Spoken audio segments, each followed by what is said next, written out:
If you've never proven a theorem, today could be the day. I'm Ray Myers. Welcome to Craft versus Cruft.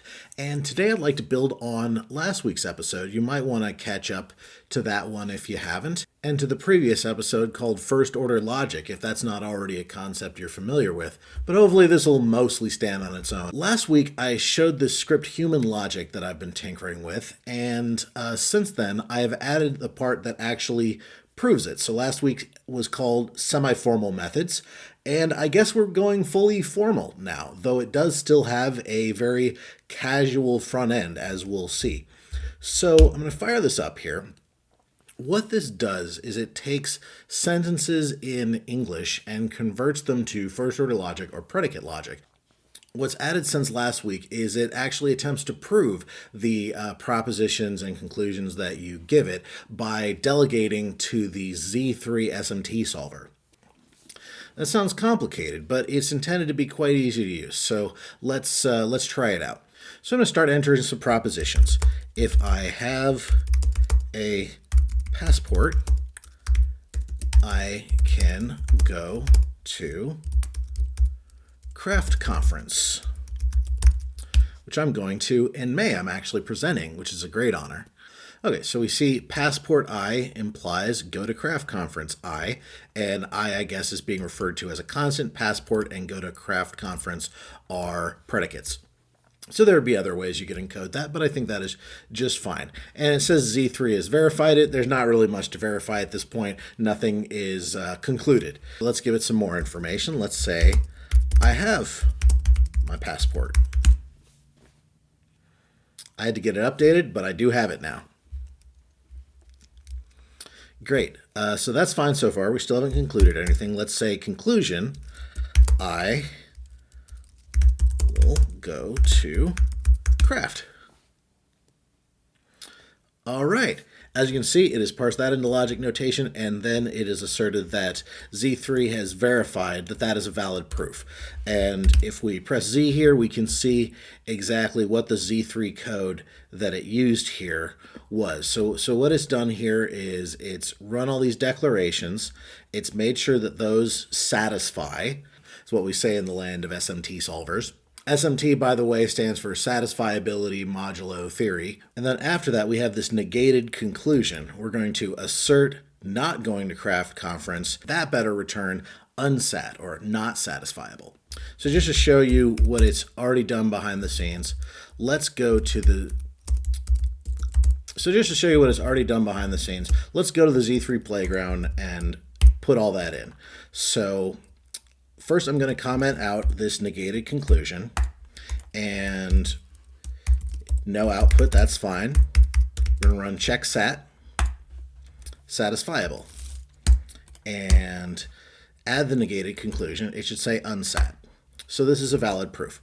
Now, how might this be useful in real life? This was pretty trivial, but I find that breaking down your arguments in their component steps can be greatly useful. For example, let's apply this to an argument I saw in the wild. Recently, I saw some people arguing about whether there were real software engineering standards, and they simply started out by asking, all these things you say you should do about maintainability, do you really have data? Someone took that kind of badly, says it sounds like you're trying to ask for things that you know aren't there as a justification for doing a bad job. I don't know that that was their intention, but the arguments weren't clear.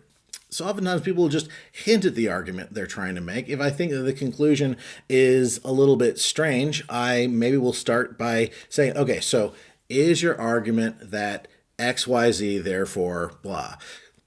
So what would that look like if we're going to put training wheels on and be all the way rigorous? Well, maybe they're saying something like, if there are software engineering standards, then they are backed by data. That's a bit of a mouthful. Let's see how it renders that. For all X, software engineering standards X implies backed by data X. Yeah, that's not bad.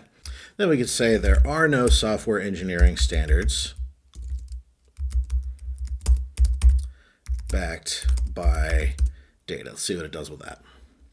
Okay. does not exist X such that software engineering standards X and backed by data X. Yes, I agree, that's a good rendering. So conclusion, there are no software engineering standards. Does not exist X such that software engineering standards X. I think that is a reasonable rendering of what the argument might be here. So is this the argument that someone's making? And, just because it verifies doesn't mean the conclusion holds. It just means that if we believe the premises, then the conclusion holds. We still have the option of denying either of the premises if we don't think the conclusion is true. So let's look at that. To decide whether or not something would have to be backed by data to be called a software engineering standard, that sounds reasonable, but what do we mean by backed by data? One might assume that what this person meant was if we say that, long variable names are good, or that functions should have less than 100 lines or something, that means there's some reproducible laboratory study that shows that time and time again, following that produces a better defect rate, or something to that effect, right? This is what a lot of programmers, I think, imagine when they say, oh, if we had data to back up our practices, then we would be able to show stuff like that. And this is kind of a problem because the challenges of software engineering, as opposed to merely like writing some code, the real industrial problems, they happen at scale. They happen on large code bases that are being added to by lots of different people, and they happen over time. These are not laboratory conditions. So when you check software engineering practices against laboratory conditions, you tend to get really weird and unpredictable results that just don't reflect the challenges those practices were meant to address. So that might lead someone to say they're not backed by data. But we could also say, what does being backed by data mean? Because we have all sorts of data other than laboratory experiments. Or we have general results from cognitive science that are from laboratory experiments that we could try to apply to this as generally knowledge work. For instance, one of the most robust results across fields of knowledge work is that if you have gotten good quality of sleep, you do a better job. That result is definitive enough that you don't need to perform specific laboratory experiments on programming teams doing realistic sized projects under sleep deprivation conditions in order to establish that they will do poorly. So you can combine the types of data you do have with logical inference and use your best judgment. And that is still what we might call backed by data. But someone else might say that's not backed by data enough, so we got to get clear about what we mean. So just having logic doesn't get us all the way there. It does force us to get very explicit about what we're talking about, and we can know that if we're at a disagreement, is that the nature of the logical inference, or is it in one of the premises, or possibly how we're defining the terms? We can isolate it very easily. Now, does that mean everyone should go to my GitHub repo and use this human logic tool for a bunch of things? I don't know. Maybe you like to play with it. Maybe there are other tools like this that you'd like to use instead. I'm not really intending for this to be a polished tool so much as a demo and an exploration. But let's talk a little bit about how it was built. First of all, it's only about 300 lines of Python. This is a very small program. And I attribute that to judicious use of three very powerful tools. One of them is, as I mentioned, the Z3 SMT solver. That is also used as the backend for a number of provers, like the Daphne language that I did the Gilded Rose exercise with. Rosette, which is in the Racket Lisp world, is a brilliant tool that's actually used to make other verifiable domain-specific languages. So it's kind of a meta language for provers. There's Faultlang, which is kind of a work-in-progress systems thinking risk analysis tool by Mariam Belati, the author of Kill It With Fire. There's the Spark language for testing contracts statically of programs written in Ada. There's FStar, which is quite an interesting proof language that you can actually extract verified C code from. So all of these and many more use Z3 as the back end to validate their proofs. So I chose to use it as well, even though it is absolutely overkill for the theorems we're throwing at it in these exercises, just to learn this beaten path. I'm really interested, for instance, in getting more into Daphne. So learning something about what makes it tick seemed like a good idea. So we have our underlying theorem prover. We're also using OpenAI's GPT-4 Turbo, and I think, as I said last week, this would also fit well into smaller models. What that's doing is literally the step of taking text like this and turning it into something like this. Let me show you the exact prompt I'm using to do that. Just as though we were pasting this into ChatGPT, right? We've got the text the user enters, convert the above line into a logic line. A logic line has these parts: a comment text description, first order logic notation, and I'm saying exactly what symbols I want it to use. And in the training set, it knows what first order logic notation looks like, but I'm giving it some examples because I want some consistency. I'm going to parse this. And then I'm specifying something that, don't give these things more than one variable, because I've just chosen not to make my language support that. So if you need to do for all A and B, do for all A for all B. And then a step which helps a lot is saying, here's some context. This is what the user has already entered and logic that it's been parsed into. So make the names you give it consistent with the previous steps. So that's kind of the secret sauce that made it come out to where it says software engineering standards X, the same as what was said before. It's not going to phrase it like a different way this time. Now, I showed last week, you can take that logic notation and say, hey, just give me some Z3 SMTlib2 notation for this, and it'll give you that code that you can run in Z3. But as I spell out in the Mechanized Mending Manifesto, conventional algorithms like an SMT solver or like a grammar parser have their own strengths and weaknesses, and LLMs also have their own strengths and weaknesses. We should try to use them each where they best fit. And at the end of the day, I know how to write a program that can more consistently translate this logic notation into this SMT solver code than ChatGPT will. So I want as much consistency as I can. I want to restrict the problem space that I'm going to be giving to the LLM as much as I can.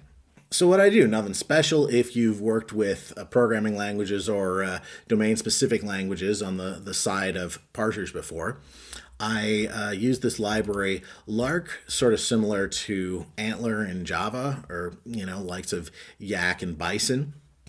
And I just define in BNF notation this, what is a statement? It's for all ID statement, or it's exist ID statement, or it's an ID followed by an open paren and a series of other IDs, in which case, we're calling a predicate and so on. Just here's everything that can happen in this little mini language. And as you say, very short grammar. I say, if you've done this kind of thing, what's happening next is very normal. But if you haven't, then it'll be somewhat alien to you. There's lots of good sources to learn about this, and I'll link to one of them. Lark provides this nice little facility to give a transform to as many elements of the grammar as you like, and I went ahead and did all of them. So it will go to my custom, what's called abstract syntax tree data structure. Here I have the root of that object hierarchy, and we've got a bunch of data classes here: ID node, exist node, all the objects that are going to go into this abstract syntax tree, and they're going to contain each other. It's going to be like one root node at the top that holds this tree of elements underneath it. So this statement's going to end up in that whole object structure. And you'll notice in my AST nodes, I also gave them all the ability to convert to Z3, and this is recursive. So if I convert an exist node to Z3, then it's going to start the S3 expression, and it's going to get to something else that it needs to convert, and it's going to delegate to that node's Z3 converter. And it looks something like this. So that's very deterministic. I can debug it. If it doesn't make the Z3 code look how I want it to look, then I can fix it once. It'll stay fixed. It's not going to act like an LLM on me. As you see, I have some tests specifically around the translation from FOL, first order logic, to Z3. And every time I encountered a problem, I just, was able to add a test case there and make sure it stays fixed. So last week we had the user typing English that was sent to an LLM and return a line of this first order logic DSL. This diagramming tool is D2, by the way. What I've added this week is several more steps after that, where it goes to this transformer, generates code, sends it to the Z3 SMT solver. And this last part, starting after the LM parser, transformer, code gen, SMT solver, that is a very common workflow if you're building a higher level theorem proving language. So it is super cool that we were able to glue together OpenAI and Lark and Z3 and make all this in so little code so quickly, came together in a couple days. Gives me high hopes for what else we might be able to do with special purpose theorem provers. I think that's why people are so excited about Z3. It's won a lot of awards. It also gives me hope for what we might be able to accomplish with these domain-specific languages coupled with LLMs. If we can get a well-designed domain-specific language that is readable by a domain expert, but they might not be able to write it exactly correct on their own and make the parser happy, but we have the LLM kind of as a buffer, then they can, kind of approximate what they're trying to say, and they'll view it back in the DSL and know that it's right. So in terms of, customers, business analysts, editing business rules, for example, this is a pretty interesting potential workflow, I think, as Steve Asher pointed out in the comments last time. So what's next with human logic? I mean, do we keep building on this? Do we add features? Do maybe we get a web interface? I don't know. I mean, let me know what you think. I might just stick a fork in it and call the exploration good. But something that I am interested in doing is, for example, the logic here. I've kind of let gather Cruft here. The battle of Craft versus Cruft. Cruft has clearly won, and I have noticed some bugs as I use this as well. When I try to say, okay, replace line 2, there's various things that go wrong with this line editing workflow. And as I was focusing on other parts of the program, I just sort of let that languish. Have you seen my refactoring videos? I know very well how to do refactoring exercise on this, or, backfill some tests safely, or rewrite it, test first or something. But it could be the subject of a nice formal methods challenge as well. So I'm considering rewriting this in Daphne and then using proofs rather than just tests to validate that it does what I want, so I can get some more practice with that, and then maybe even see how I could integrate that as like a proven core into a larger program that was in a less safe language. Because Daphne does support that sort of thing. It cross-compiles to Java and several other languages, including Python. Now, lest you be impressed with me for being able to do all this in 300 lines, let's just demonstrate that there are levels to this. As you can see here, Victor Taelin has written an entire theorem prover, and he's done that in approximately 300 lines of vanilla TypeScript, not even using any libraries. And it includes a parser. So I'm sitting here using a parser library and using a theorem prover library, and he's just done the whole darn thing. And in that language, it appears to be some sort of typed lambda calculus. Here is an example of a theorem. So well done, Victor. You are the victor. And as Lao Tzu said in the Tao Te Ching, with patience, the most tangled cord may be undone. Thank you.